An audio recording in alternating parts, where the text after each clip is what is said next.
it's Chris. Thanks for watching.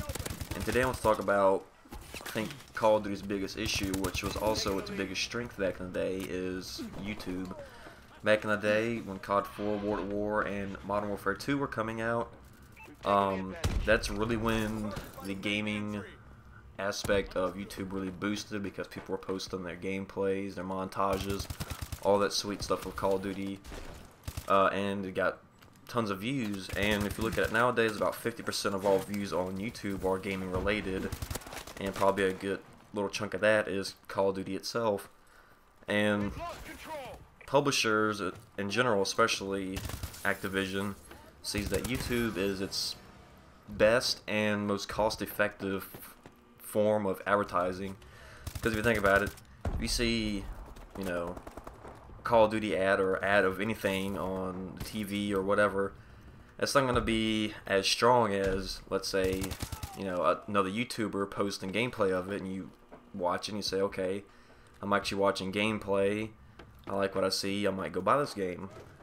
And so what Activision has been doing these past few years is they have been inviting the big YouTubers to come and play their game early and post gameplay of it.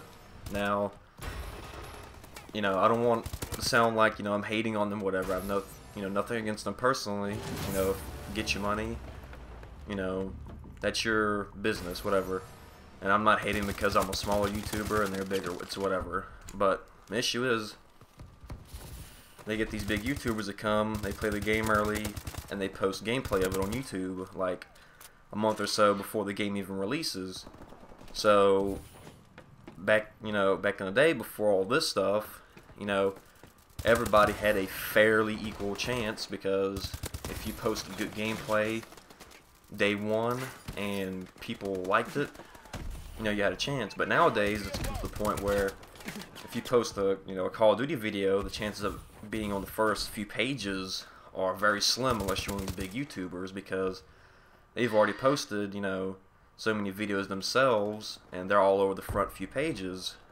And you know, back in the day, I believe it was Black Ops 1, when they had the, I think it was the COD XP tournament, they had it to where if you had like the best stats in this game mode or whatever, if you did really good in whatever game it was, then they invited those people to the event early to play the game. It wasn't just the big YouTubers, so everybody had an equal chance. And in fact, they made the big YouTubers, you know, even try harder, really. And so I really wish they'd go back to that, but I really don't see them doing that, because, you know, you would have you have critics in there basically that would say, you know, hey, I like this about the game, but yada yada yada, this, you know, this could be improved, or this isn't great, this kind of stuff, which would kind of you know, kind of push away some, or scare some consumers away, so they wouldn't be as likely to purchase the game pre-order the game and purchase it on day one. And so now you look at all these big YouTubers that go to these events early to play the games, they post gameplay, and there's almost no criticism in the videos, because, like I said, if they post some kind of criticism about the game, whatever, however big or small it may be, guess what, they're not going to get invited next year, because they say, well, you know what, you're criticizing our game, turning away other consumers, so we'll bring in, you know, the next biggest guy to take your place at the next event, because he or she's not going to criticize our game and push consumers away.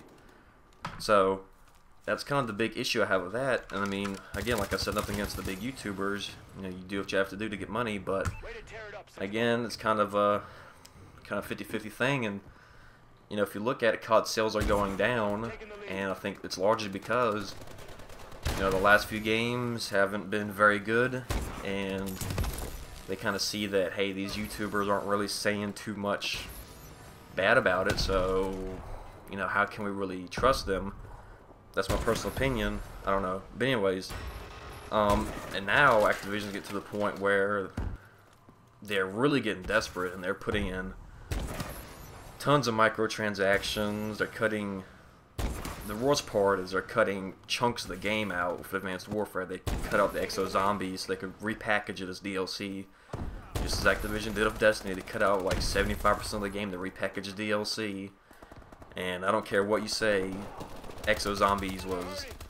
They could have shipped it day one of Advanced Warfare, and they should have, but, you know, more money for them. And because, you know, Call of Duty sales are going down, and you have games like Titanfall, which, you know, the EA executive was saying that, hinting that it's not going to be Xbox exclusive anymore, which, if that's the case, thank goodness, because I absolutely love Titanfall, and I really believe that Titanfall is going to be the Call of Duty killer, because, you know, if you look at it, the Call of Duty gods, if you will, all of them from Infinity War and whatnot, all of them went to go make Titanfall, and Titanfall, in my personal opinion, is an outstanding, fantastic game, one of my all-time favorite multiplayer games of all time. Yes, it was a bit bare bones, but it has great potential. And so if Titanfall really is going multi-platform, and Call of Duty keeps doing what it's doing, like I said, Call of Duty is not going to last much longer. And I feel like Titanfall is going to take the throne over like it should. One thing that I wish Call of Duty would do, but I know they would almost never will, is do betas. They need to do betas for their games because, you know, if you look at Advanced Warfare, you know, within like 2 days of the game being out, everybody realized the BAL is the god weapon in the game, and you know, the YouTubers that got invited to play the game early, I don't know whether they didn't pick up on it or what it was, but anyways, they didn't report on it beforehand, and so it's kind of misleading. And you know, the first like month or so of the game, everybody was just running around using BALs. It was a very unfun game because if you didn't use the BAL, you know, chances are you weren't going to do as well. However, like we found out recently with betas, it can also be misleading. If you look at Destiny's beta, I played the Destiny beta and alpha, and I was like, man, this is fantastic. I can't wait for the full game. This is just, you know, a little taste of the game. Oh wait, the game came out, and the beta and alpha were basically what the entire game is, you know. So, you know, that's that. But like I said, you know, YouTube and Call of Duty really helped each other out. But now Call of Duty is using YouTube to actually hinder itself, and unless Activision gets its stuff together, Call of Duty is not going to last much longer. And it's, you know, really like these big YouTubers, they need to take a stand and, you know, quit fanboying and say, you know, come out and say, hey, you know, I got to play the game early. This is what I liked, but this is also what I didn't like. So beware, there are some, you know, discrepancies of the game, and if it was, you know, just one or two of them, it wouldn't make much of a big difference, because like I said, they would just get another one to replace them next year. But if they all got together and said, hey, let's, you know, let's come out and tell these people, which I never see happening, then it would hurt Call of Duty that year for sure, because, you know, they came out and said these are what's wrong with the game.